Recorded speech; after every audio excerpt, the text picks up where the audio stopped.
the success, man? I mean, how do y'all? I mean, I know you obviously it's great kids, great coaching, but there's a lot of people that have that. What separates you all from everyone else? I think because we refuse to be compromised.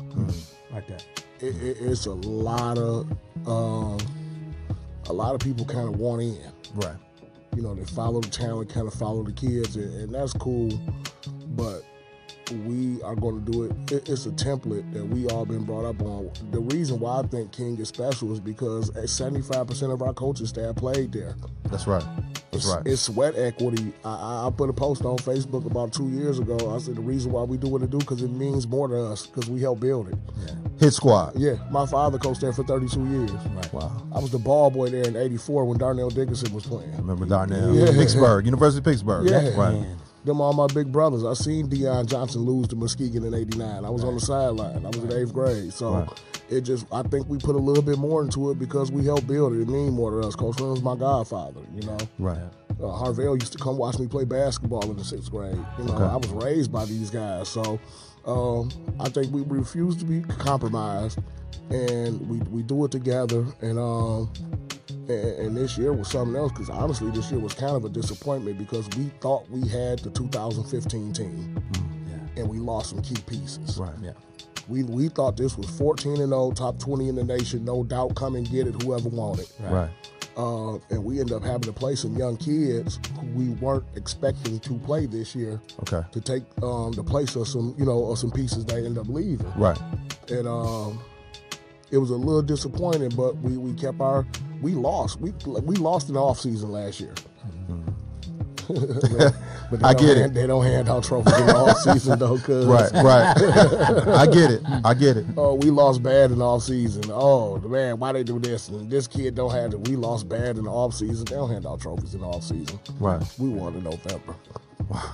So when you hear, others out there in the community, and talk about Detroit and Detroit's not doing this and Detroit's not doing that, how does that make you feel? I mean, again, you got other programs. We want to get into the names, but everybody try to knock the city schools. How does that make you feel? Well, honestly, it's not about knocking anybody. It's about you have to be able to put up a fence and give a product to the kids who can't make it 40 miles a day to go to school. That's right. Who gonna coach the kids left behind? That's right. Who gonna coach the kids left behind? Everybody can't make it. 25, 30 minutes, 40 miles, 20 miles to go to school.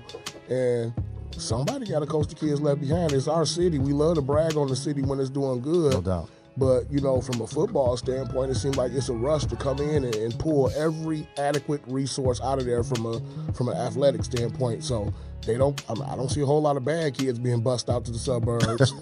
They take the kids with no problems, right? From good households, and then take them out there and try to leave the junk. You're not leaving garbage behind. We're gonna take these kids and we're gonna win with them. But I think there's a misconception about King because people don't realize King is an academic school. Absolutely. Yeah, but I'm gonna tell you what happened to King. Okay. I'm gonna be very honest what happened to King. Okay.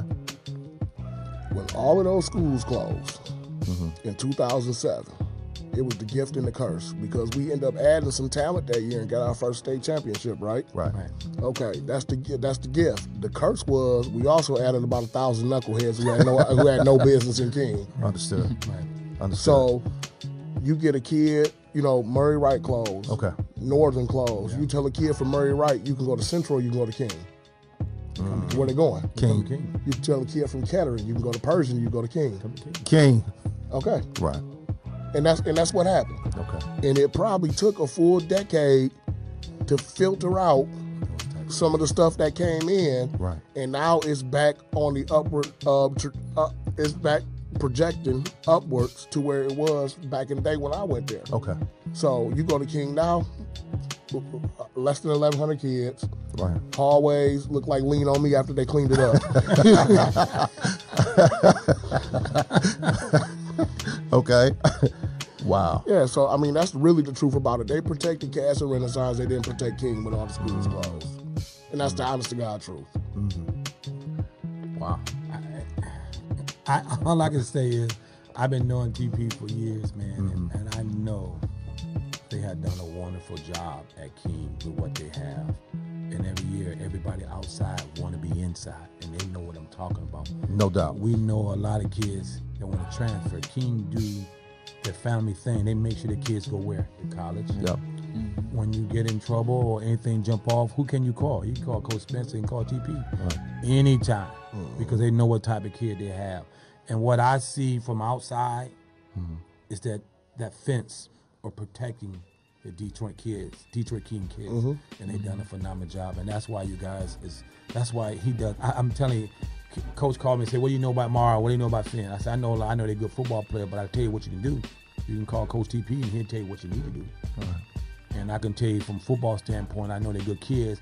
From looking outside in, I know none of them is a bad kid.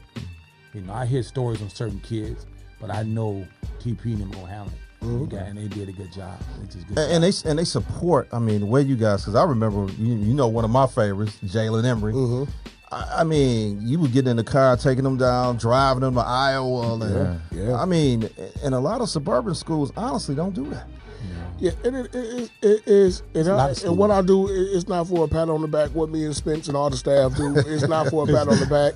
It's not for any type of real compensation. Right. I'm not compensated from King High School. That's gas money, the money that I get from King. Understood. You know, it's for the kids. It is. That's right. And it's proven. Yep, and you can tell these guys, what did I say you guys owe to come back and do what? What did I tell you guys owe me, DeQuan, after we won the championship? To give back to the community. Yeah. To come back and help somebody that look like you. And then you guys see people coming back to King, giving back. I mean, you know, I work with Curtis Blackwell and Cecil Forbes. I think he serves as you guys' trainer. It's just a great thing to see that in our community. You know what I mean? Because we always hear, you know, again, no knocking anybody in the suburbs, but we always hear about, you know, the community and how they embrace and how they help their kids. But it's just, hey, man, like I said, I've been knowing you for a minute, Coach. And anytime I reach out to you, you pick up the phone. You know what I mean? And you know if there's anything I can do for you guys, you know, willing to do as well. Much appreciated. It's a group effort, man. We got it's a violent cycle and a violent chain, and our young black men are being attacked. So That's right.